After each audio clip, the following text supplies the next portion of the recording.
and American soldiers during the Vietnam War.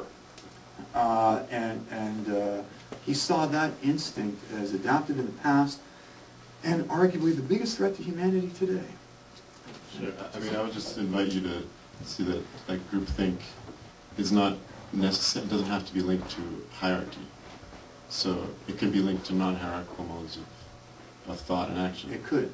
So, and we see this happening in a lot of the neurosocial movements, and this is like their defining trait. The problem with groupthink is it suppresses critical thinking. And that's the great danger of groupthink. Nietzsche called it the herd instinct.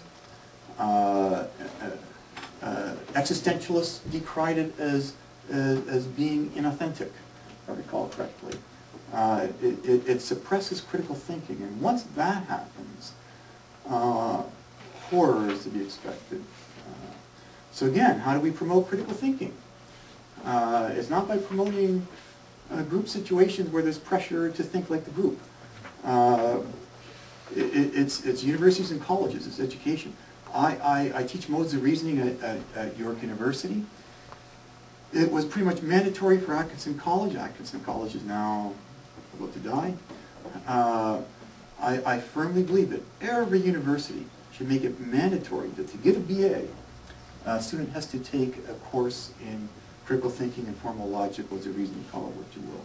But it's rarely done. And it should be, it's a skill that has to be repeated, repeated, practice, practice. Otherwise the skill is lost.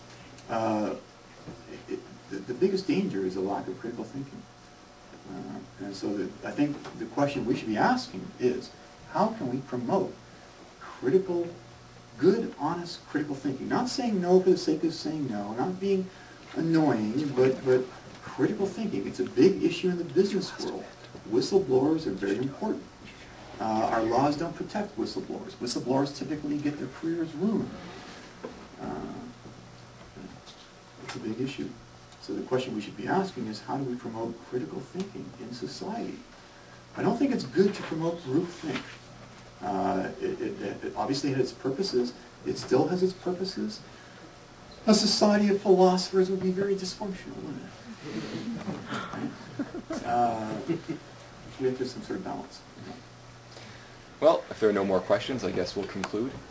We have a round of applause for our speakers.